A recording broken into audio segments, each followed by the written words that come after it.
Bienvenidos al Periscopio Lado B. Casi siempre en este periscopio, en este lado B del periscopio, Mario y Pía salen de gira y se van a hacer una nota por su cuenta a otro lado, dejándome a mí un poquito en paz, pero en este caso tuvimos que traer a la invitada del día de hoy a que participe en nuestro espacio, en nuestra casa. Hoy estamos en casa haciendo el lado B, no hay mucho lado B en casa, en el caso del día de hoy efectivamente es así. Hoy vamos a hablar de la juventud. Justo, hay veces que mismo charlando entre nosotros decimos, ¿cuánta gente grande que viene a nuestro programa? Dijimos, tenemos que hacer un cambio. Así que en el día de hoy está con nosotros Ofelia Fernández. Ella fue presidenta del Centro de Estudiantes del Carlos Pellegrini. Hace poquito tuvo una intervención también en diputados por el tema del proyecto de despenalización y legalización del aborto. Y tuvo una trascendencia hace un par de años cuando, siendo dirigente estudiantil de Pellegrini, y en ocasión de las tomas de los colegios, tuvo algunos entredichos y le tuvo que parar el carro a algunos periodistas que la entrevistaban por aquel entonces. Así que hoy vamos a hablar de militancia joven, en qué estamos, cómo es la militancia secundaria, en qué andan los pibes hoy, que a veces no se le presta demasiada atención. Pía, Mario... Buenas Ofelia, tardes. Buenas tardes. Hola, ¿qué tal? Pía, ¿arrancamos? ¿Qué le querés preguntar? ¿Por primero? dónde arrancamos? ¿Por dónde arrancamos con Ofelia? No, porque dijiste vos también la militancia de los y las jóvenes en este momento. Y yo te quería preguntar específicamente cuándo comenzaste a definirte como militante feminista o como activista feminista, a partir de qué experiencias biográficas o coyunturas históricas apareció esa dimensión. No, es una pregunta que recibo bastante. Siempre lo que digo es que no identifico un momento en particular en el que me haya asumido la palabra, pero yo creo que va más allá de uno asumirse dentro de la categoría, sino de empezar a tomar registro de querer construir eso. Y me parece que en mi caso es 2015, con el primer Ni Una Menos, el momento en el cual más me apropio de lo que implica el colectivo. No sé si de la palabra, yo creo que antes la palabra ya resonaba y yo no tenía ningún, no me repelía en ningún sentido pensarme en clave feminista. El tema es poder ir más allá de esa categoría y entender la construcción de ese movimiento en todos los planos y como una parte fundamental de hacer política hoy, que para mí es como el salto. Que no sea el feminismo, las chicas se juntan a discutir esto mientras está la política real. Hoy no puedes discutir política real sin feminismo en los colegios porque está totalmente atravesado. Y yo creo que el Ni Una Menos es el punto de partida de hacerse cargo de esa categoría para mí y me atrevo a decir que para casi todo el movimiento secundario. Y ahí, porque vos decís no se puede pensar la práctica feminista por afuera del resto de las prácticas políticas. ¿En qué sentido el feminismo transforma las otras prácticas políticas en secundarios, por ejemplo? ¿En qué modifica el mismo activismo estudiantil? Sí, yo creo que tiene que ver sobre todo con una manera de pensar quiénes pueden intervenir en esa política y qué voces valen y qué voces no valen. Yo fui, mi primer año de presidencia del Centro de Estudiantes, yo fui presidenta 2 veces, tenía 15 años cuando asumí, era la más joven de la historia y aparte era mujer, era como que embates por todas partes, como que mis compañeros varones intentaban pincharme todo el tiempo porque fue como al principio de todo este proceso. Y hoy yo dejo la presidencia y veo el movimiento secundario y son todas presidentas mujeres. Como que hay una ecuación ahí que antes, yo fui de las primeras referentes en general mujeres, como que era yo y los varones de las organizaciones, y yo como medio callada y sometida. Ahora es como difícil que no sean mujeres las que estén en la cabeza porque son las que mejor pueden representar lo que más está en la agenda de los colegios secundarios. Y, cambia esa dinámica porque, no porque en parte darle valor a que los chabones, los muchachos han podido correrse de un lugar y asumir que nos tocaba a nosotras. Y por otra parte, pues arrebatamos esos lugares porque militamos como para llegar ahí. Y mismo como en las relaciones entre nosotras, algo de erradicar la competencia absurda entre mujeres y demás, son como códigos que hoy cambian y que marcan y que lo marcan todo, y me parece que eso es fundamental, que los más altos cargos y las discusiones en general no se puedan dar sin mujeres, me parece que habla de algo en lo que se avanzó. En cuanto, o sea, conceptualmente en lo que significa hacer política hoy, como partir de ahí, y después en otras cosas, pero me parece que eso es el factor más fuerte.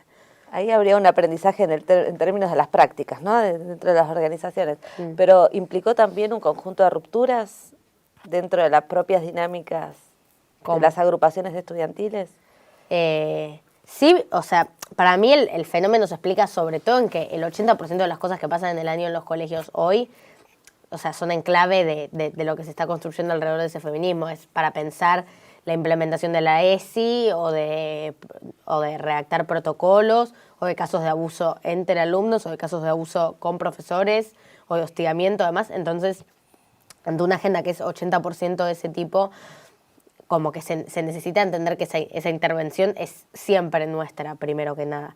Después está la discusión de poder pensar, no somos un poco lo que decía antes, que también hay una gran infantilización de lo que significa el feminismo, en ese sentido que es como, bueno, sí, es re valiente y están haciendo un montón de cosas, pero bueno, es el lugar de las mujeres hoy en la política es ese feminismo, como que nos relegan, o sea, nos asumen como sujeto de cambio bien, o sea, bien radical de un montón de cosas, pero no se nos deja salir de esa estructura que es la nuestra, parecería ser, y me parece que como que el avance mayor es como entender que sí, que nosotras también nos cagamos a puteadas y discutimos política, y el feminismo no es una pradera, como que ahí también se está haciendo, o sea, se está ejercitando esa discusión y esas diferencias, y lo más importante es poder trasladarlas a que se asuma que nosotras estamos en igualdad de condiciones para hacer política en cualquier caso. El otro día discutía con un muchacho que me crucé en la calle, que me gritaba,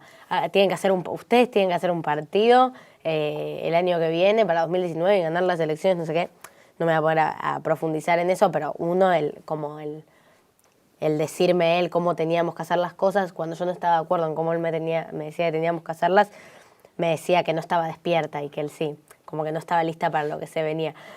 Y como todas esas dinámicas que yo estaba sorprendidísima de cruzarme con un sujeto de ese tipo, y en los colegios como que ya se sobreentiende que no hay lugar a esa situación. Y sobre todo, pues lo que le decía es, vos querés que haga un partido de mujeres porque sí, o sea, ¿qué te pensás? Que somos todas iguales, que yo quiero gobernar, o sea, todo bien con López Nato, pero no quiero gobernar con ella. No queremos el mismo país, la misma sociedad y demás. Y esas cosas no se terminan de entender, yo creo que en la macro política, pero en los colegios sí.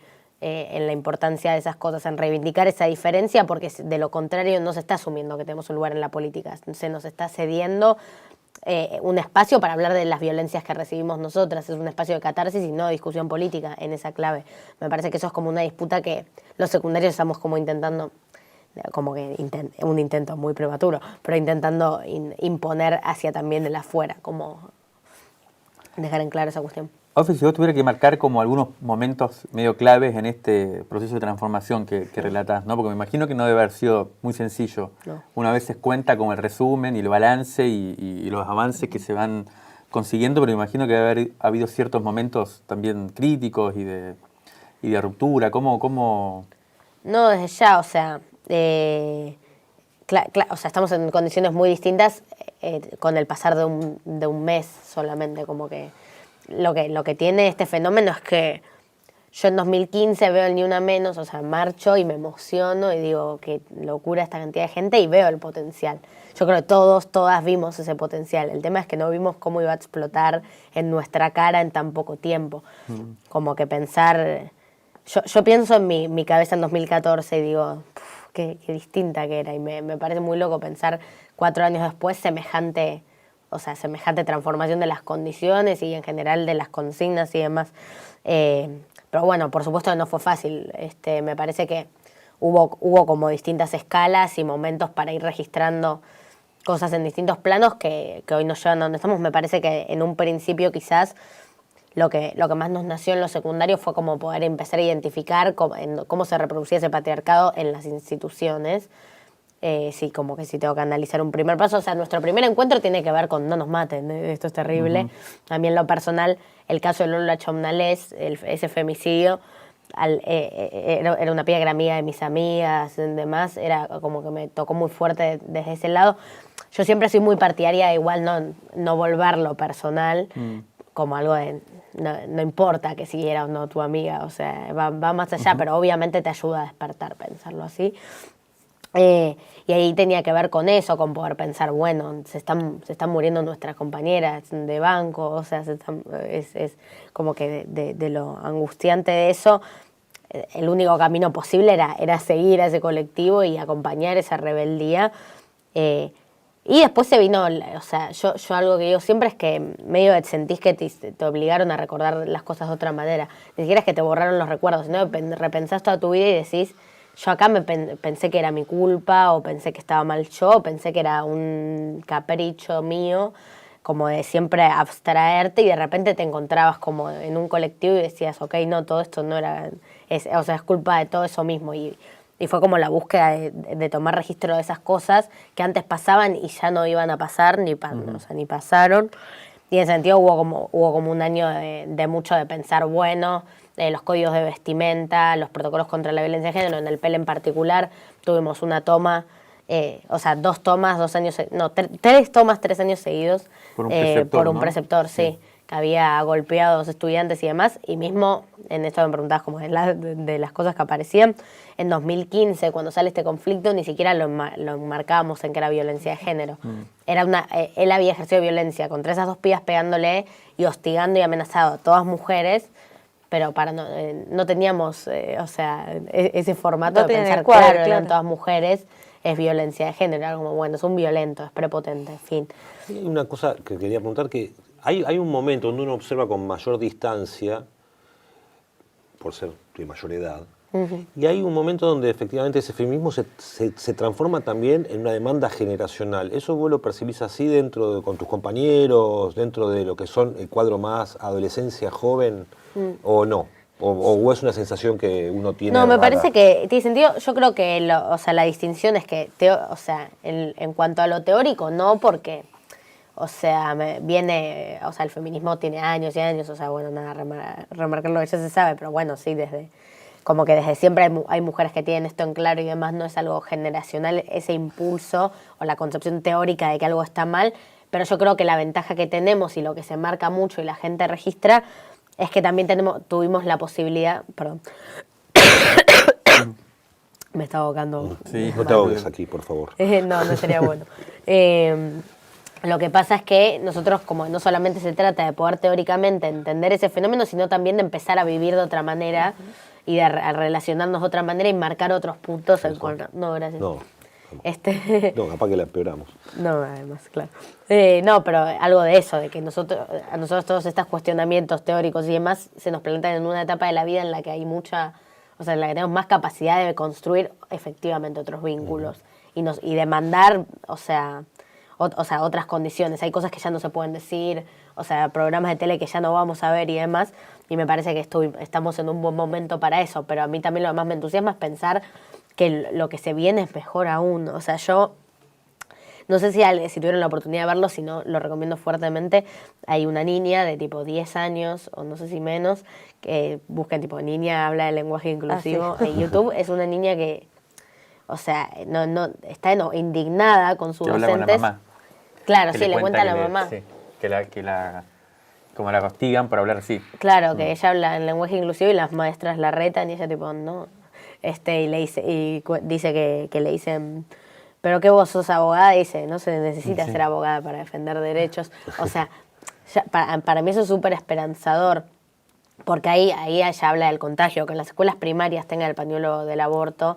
A mí hay nenas de 10 años que me saludan emocionadas y para mí eso habla de que, o sea, ya ahí se está construyendo otro tipo de vida y sobre todo se está construyendo una vida militante, o sea, una vida de asumirte sujeto político. Yo a los 9 años, o sea, no existía nada de eso. Y en mis compañeros tampoco. El feminismo plantea una nueva manera de hacer política que es apta incluso para los que parecen no tener ningún valor en cuanto a discusiones en sociedad y demás. Entonces me parece que eso existe y tiene que ver con eso, con lo práctico, con haber recibido toda esta carga teórica en un momento en el cual cobra una masividad en la que podemos empezar a vivir de otra manera sin ser perseguidos o amedrentados con con tanta facilidad como se lo ha hecho a feministas en tiempos atrás y demás.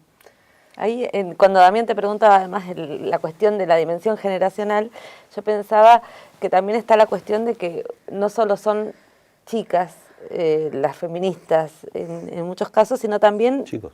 muchos militantes juveniles, ¿no? En las escuelas secundarias que también están en un proceso de transformación de las prácticas, de definición sexogenérica, etcétera. Pero al mismo tiempo, en el panorama de los secundarios hay mucha conflictividad respecto de las prácticas referidas al acoso, por ejemplo. Sí. Y está generando, me parece, nuevas discusiones. ¿Cuándo se considera acoso? ¿Cuándo no? El problema de la denuncia entre pares. Sí. ¿No? Hoy es el foco. Es el foco, me conflicto, parece, del sí. conflicto. Y un poco quería saber cómo lo estás pensando o cómo lo están tramitando ustedes colectivamente esta discusión, ¿no? Yo lo tengo súper pensado, pues bueno, como que en algún momento tuve mi ataque de pánico de la situación. Como decir, bueno, están denunciando todo el puto que está pasando, son nuestros compañeros. Son mis amigos, es tu familia, o sea, tiene eso de que va a incomodar siempre. Y pasé por esa crisis y a mí lo que me parece peligroso, o sea, primero voy a decir lo que me parece peligroso, tipo, las ventajas que veo a la situación. Cada vez hablo con la voz más resfriada. Pero bueno, lo que me parece que pasa es que ya mismo de este año o de este tiempo casi no hay denuncias. Como que lo que está pasando es que no paran de denunciar, pero casi todo es de años anteriores. Como que a partir de este fenómeno la gente en principio estaría dejando de suceder esos casos de abuso y demás. Ahí está ahora viene el porqué. Se generaron las condiciones para que las mujeres sientan que pueden denunciar.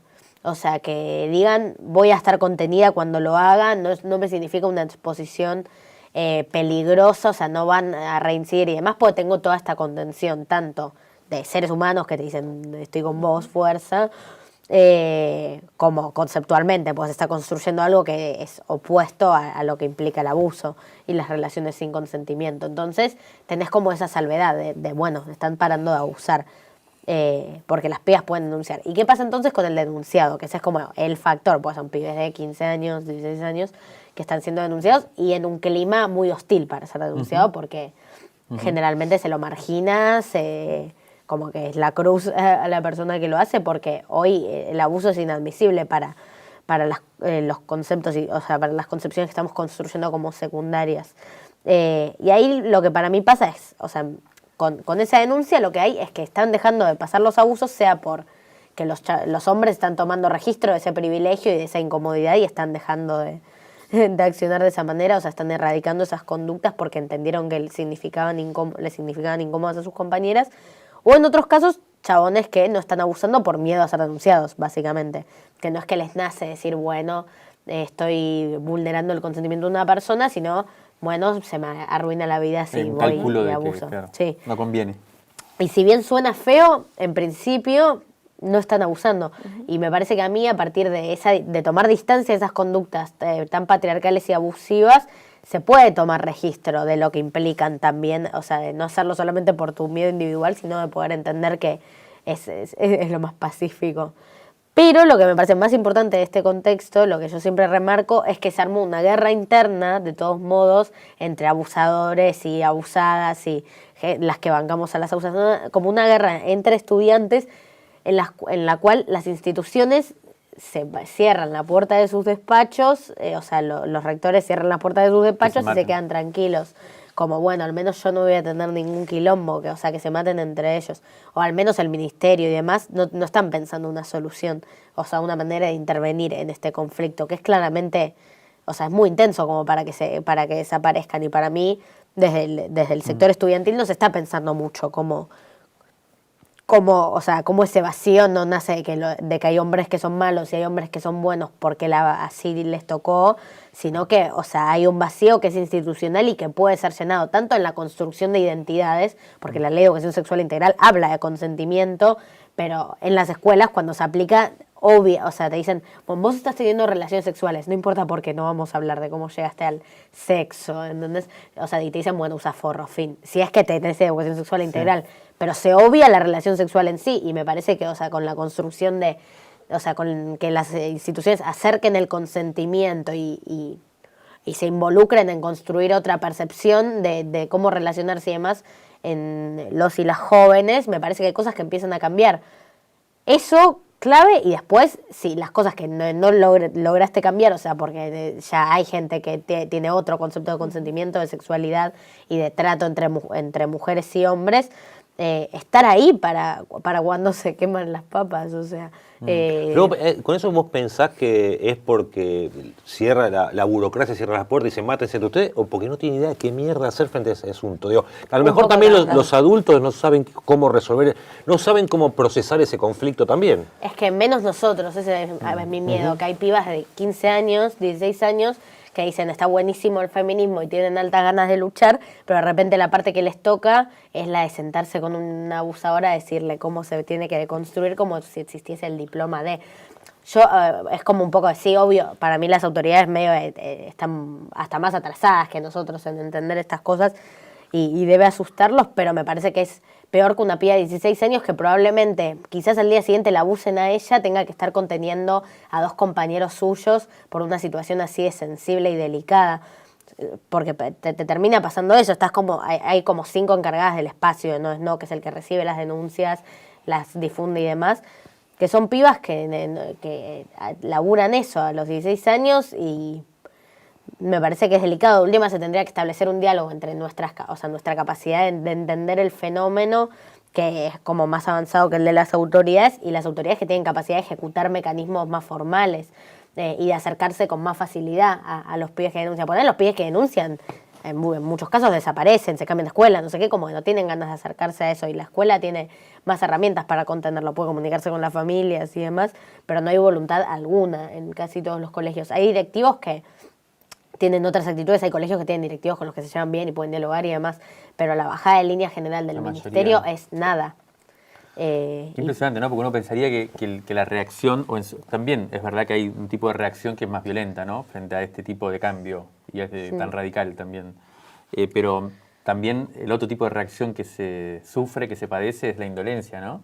O sea, son 2 caras muy diferentes de cómo reacciona el poder. Una es represión, que es la que uno más acostumbrado está en el movimiento estudiantil más tradicional, y en este otro caso lo que se reclama es, bueno, activen, aparezcan. Sí. Hay otro tema que es, no sé si a vos te parece un poco, en esto que preguntaba Pía también, si toda esta discusión y esta intensidad que vos mostrás tan claro, ¿no te preocupa que lleve también a algo así, lo digo por ahí bestiamente, pero como una especie de normalización de la sexualidad en sí misma?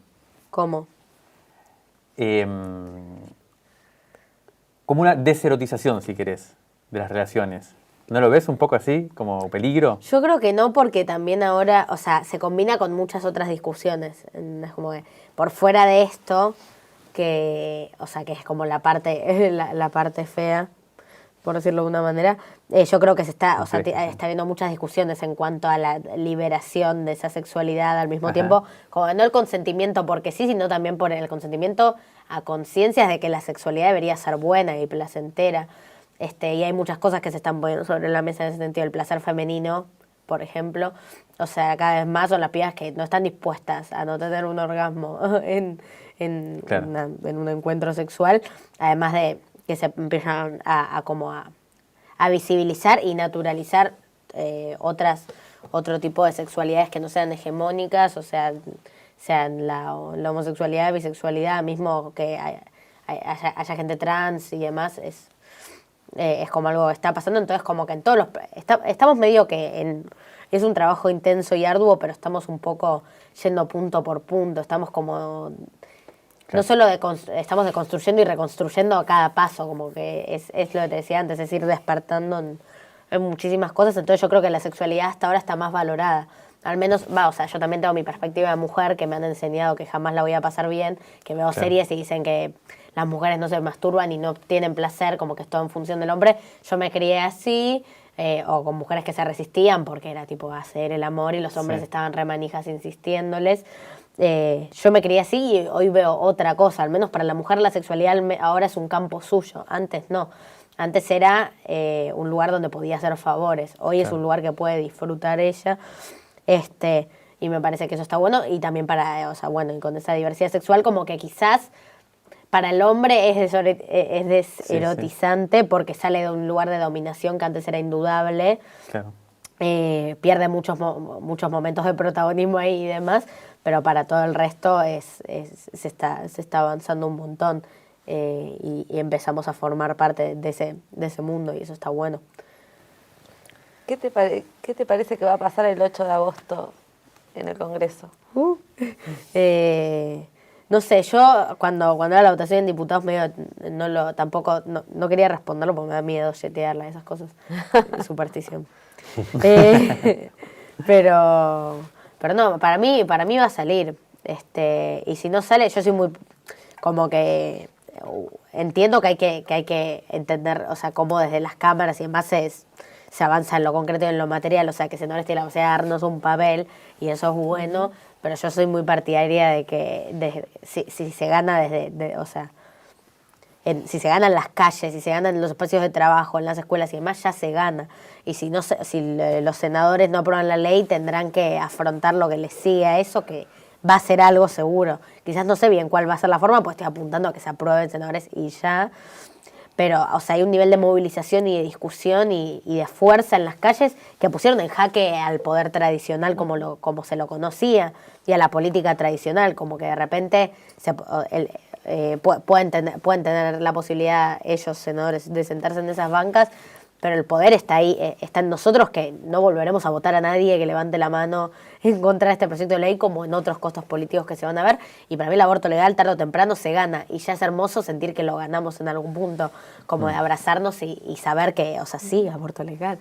Lo que hay que conseguir es igual que efectivamente dejen de morirse esas mujeres, que no se consigue solamente diciendo qué mal está que se mueran, y yo entiendo eso y entiendo la importancia de acelerar el proceso y que senadores vote a favor y listo, pero tengo la esperanza de saber que ya hay algo que se ganó en la disputa, o sea, en la batalla cultural y o sea, yo creo mucho en el poder popular, pero bueno, en eso, que se establezcan términos y condiciones desde las calles mismas, me parece que es un avance y que ante cualquier resultado en las cámaras, en la cámara que hay ahora, nuestra movilización no solo permanecerá intacta, sino que se multiplicará si así es necesario.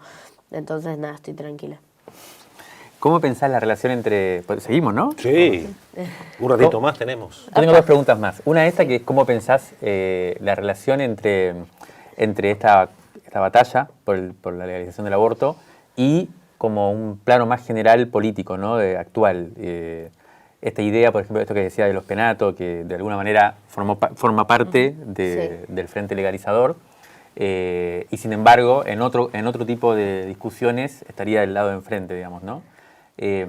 ¿Cómo lo pensás? ¿Y cómo pensás todo este momento además complejo, ¿no? Político, Sí. el macrismo, el ajuste con el FMI? ¿Qué te parece en ese plano que...? Sí. Para mí, o sea, estamos como en un proceso en el cual va a haber que, o sea, lentamente vamos a tener que empezar a asumir que no hay un feminismo, o sea, me parece que en un principio eso, o sea, pensar eso asustaba y demás, porque es como hay una carencia de derechos tanto materiales como culturales, como, no sé, del día a día y demás, o sea, nos demandaba estar juntas, no importa cómo. Que eso se mantiene, o sea, yo creo en un concepto de sororidad que trasciende, o sea, no es un vínculo que lo pienso tan desde lo político o ideológico, sino más bien de algo más sensacional. Yo a María Eugenia Vidal la detesto, pero no le deseo que la violen, como para mí. Claro. Es como, va en esa línea. Claro. Pero ahora como que llega el momento de poder empezar a distinguir qué tipo de feminismo queremos construir. Porque aparte, o sea, yo en lo personal, como con López Nato, que justo es como muy clara, porque, o sea, si bien el laburo que hizo ella para que salgan diputados es fundamental, o sea, ella fue una pieza clave porque disputó a su bloque. Claro. Fue la que se hizo cargo de disputar dentro de su bloque y en la Cámara un montón, y es clave para el avance de la ley en las cámaras, si bien no siento que tenga que aplaudirle nada porque, o sea, corresponde a lo que hay que hacer para mí, y yo soy muy tajante con eso. Bueno, ¿y a qué iba con eso? Solo quería bardear. No, que hay como Sí. feminismos que se van a ir como distinguiendo ahora, ¿no? Como Claro. Que en- más allá de la sororidad, Ni siquiera decir que hay solo con ella, que particiones, un ¿no? día hace eso, que es revalorable, y al otro te manda a reprimir abuelitos a una Claro. movilización forría, de verdad. Sino también como mismo en otros grados hay, o sea, hay feminismos que se quieren construir desde el Estado o con el Estado, además. Yo soy partidaria de un feminismo que no confía y no se abraza jamás con ese Estado, o sea, en los momentos en los que es necesario sí, pero a partir de lo que dije antes, de una sociedad que está dispuesta o sea, a ganar desde las calles y sus lugares de vida cotidiana esos derechos. Porque mismo lo que pasa ahí es que mismo el aborto, si no habían, para mí esta movilización es la que permite que se considere su aprobación, pero si no era así, si era la inversa, si estaba la correlación de fuerzas conveniente del Congreso para que se apruebe, pero no pasaba nada en las calles, ese aborto o sigue sin existir para la gente, porque es como algo que si no fue propio el proceso de conquista, capaz no se va a garantizar realmente. o sea, tanto desde que no sabes que de repente es legal, seguro y gratuito, o desde que hay una carga moral en la cual no querés hacerlo porque por fuera de que la ley esté, sentís que te van a juzgar. O sea, sí en muchísimos planos. O como pasó en otros casos, o sea, durante el kirchnerismo, un montón de conquistas que fueron importantes y demás, llegó el macrismo y hizo ¡piup! Claro. Nadie se enteró, nadie se movilizó, nadie nada, porque no estuvo ese proceso de apropiación. Y yo creo en la construcción de un feminismo que remueva y que rompa desde eso, desde los lugares cotidianos. Y me parece que esas discusiones empiezan a aparecer y con lo que decías como de los otros conflictos, que entonces como que en consonancia con los otros conflictos y demás, yo creo que un feminismo que se construye así, discutiendo en las bases, sea cual sea, repito, escuelas, lugares de trabajo, la calle misma, tomarte un café con un amigo, lo que sea. Ahora, o sea, lo importante es que a partir de romper con esas estructuras de quiénes pueden hacer política, quiénes pueden discutir esa política, eso empieza a cambiar. Y yo creo que como ni una menos este año agrega vivas, libres y desendeudadas nos queremos, sale de ahí. O sea, yo creo que las estructuras partidarias más poderosas no creen que eso es marginal y que eso como no ha lugar en esa fecha en particular, que lo hegemónico, lo que gobierna hoy es la gente que dice no, ese ni una menos es muy político. Claro. Pero justamente la batalla, o sea, el feminismo que se discute en esos espacios quiere eso y quiere politizarlo cada vez más y está dispuesto o sea, no estamos dispuestos a perder gente en el camino, o sea, de que nos banquen menos para ello, sino que queremos que se abrió un diálogo con la palabra feminismo y con la gente que la bandera y demás, que antes no se tenía, y que ahí no hay que quedarse en la cómoda, hay que profundizar para darle la discusión a esa gente que en principio tiene algo en común con vos. Y yo en ese sentido me parece que es bien radical. Para mí tiene que ser cuidadoso con el nivel de agresividad que se tiene ante posturas como más leves o Más light. más light, claro. O sea, tiene que tener capacidad de diálogo y no de agredir, como pasa un montón, como que es tipo, a vos pensás esto, bueno, vos no sos feminista, yo soy más feminista que vos. Como el termómetro del feminismo para mí es lo menos sano que tenemos hoy. O sea, que no es momento, pero sí de plantear esas discusiones de todas formas. Yo no iba a la gente light hay que decir, ay, sí, tenés razón, para mí solo es el tema de los asesinatos, sino decirle, pero mira, no sé, ¿no te parece que demás? Y eso para mí se da desde esos espacios, como cuando se empiezan a ganar esos espacios. La última. Última. ¿Puedo una? Dale. Sí. Más personal. A ver.